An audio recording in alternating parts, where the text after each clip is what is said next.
What has happened to my 2-year-old Rosemary? As you can see, I cut away a brown section, but have more brown spots on the plant. Is it because the dog waters that plant every day? This is Lisa in Murfreesboro, Tennessee on Facebook. So yeah, the dog waters it every day. A lot of brown sections. What comes to mind, Joellen?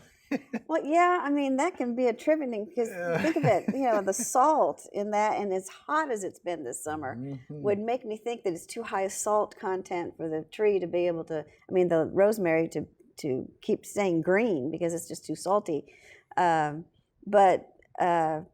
Yeah. And then are you watering it enough or washing it enough? I would not want the dog watering my rosemary, especially if I'm going to eat some of it. But, okay, let me get this straight. Okay, here we go. All right. Rosemary is an herb, right? Rosemary is an herb. Here we go. And we put herbs in the food that we eat. Yes. Okay. We see where this is going.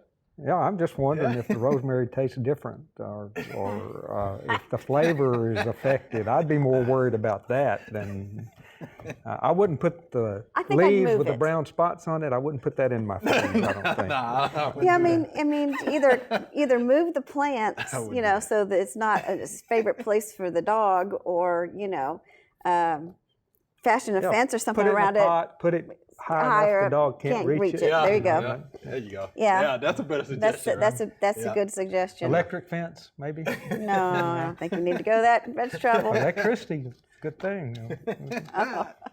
But yeah, all that could be contributing to.